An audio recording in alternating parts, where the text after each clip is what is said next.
Send this to your bestie. Hi, bestie. I'm just letting you know that you might have other besties in your life. Yeah. Okay. I'm your number one bestie. Okay? You're never gonna be able to get rid of me. I love you. You're ugly. I'm not your mirror. And I'm not the reflection. You failed the test. And you failed to teach me.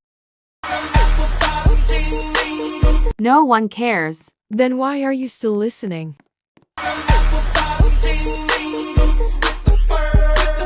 You're so short. Agreed, but without the S and the R.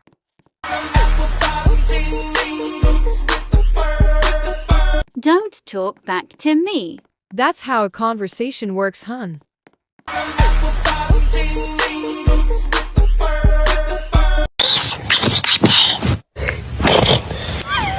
I'm screen recording.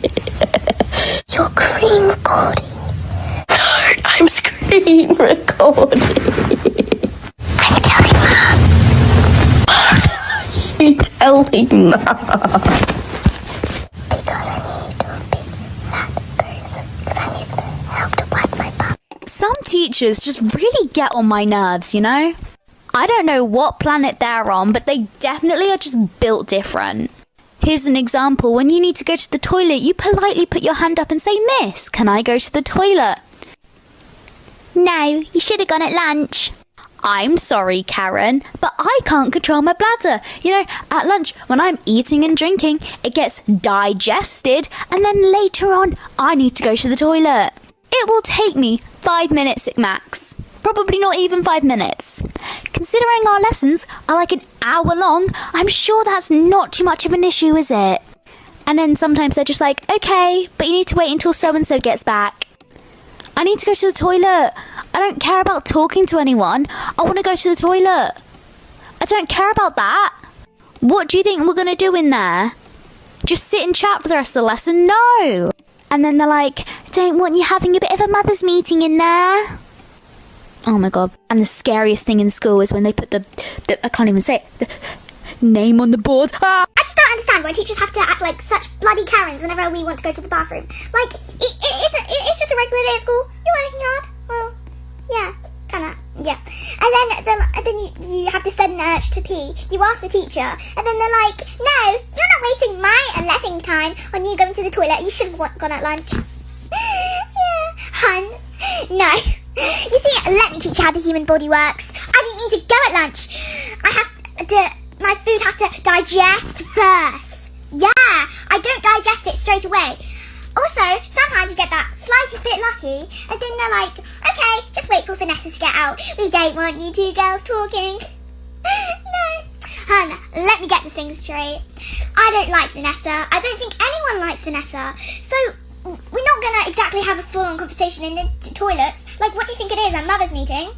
Make it make sense. I will never, and I mean never, forget the time that we had a male sub in high school and a girl asked to go to the restroom and he said sure.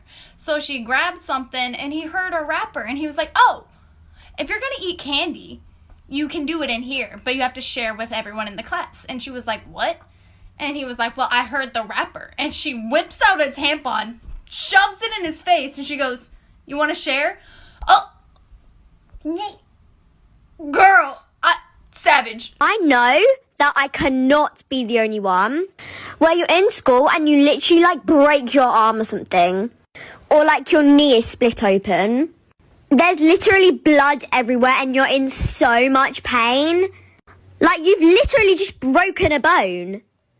So then obviously you're going to go to like the school nurse or medical room or whatever. And all they would say is put a wet paper towel on it. You would just stare at her in disgust. Like, "Miss, I've broken my arm. Are you seriously just going to sit there and watch me hold a stupid wet paper towel on it?" And then they say like, "Oh, don't worry, sweetheart. I'm like trained to do this stuff." Well, you're clearly not, hun. Can you not like call my mum or something at least? Like just do something.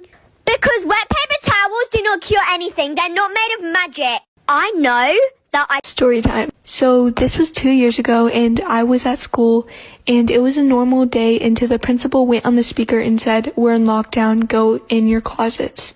So we went ahead and went in the closets. We were all confused. Some people were scared. Everyone was like kind of asking the teacher what was going on and stuff. Now during this time, I wasn't asking anything or saying anything because I knew during a lockdown you don't want to say anything. So if there is someone in the school, they won't find where you are. But I was still listening to them because I was curious like everyone else. So while everyone was asking the questions, one girl stood up and said, "If you're not going to say what's going on, I'm going to get out of the closet." The teacher yelled at her and told her no. And the teacher yelled loud, so whoever was in the school obviously heard. So the door opened and everyone became silent. And so basically for part 2, welcome to part 2.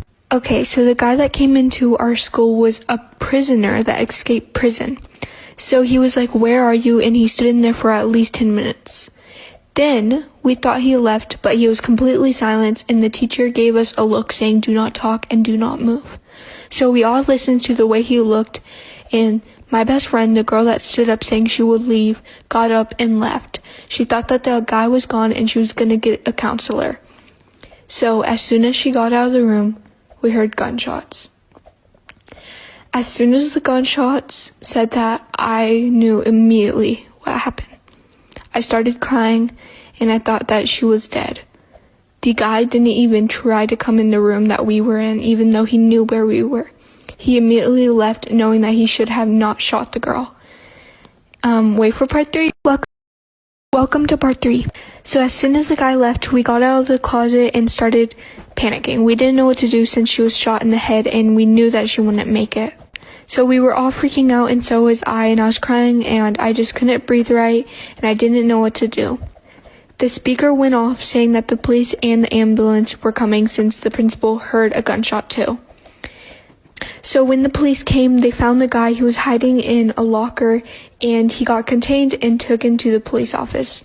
The ambulance were here and went in the room and took her. They said with their face, saying she would not make it. That was the worst day of my life. So the ambulance took her, and about 2 days later, we weren't allowed to go to the school since the guy was still on the loose. He escaped. So we all had to stay at our homes, and I visited my friend, and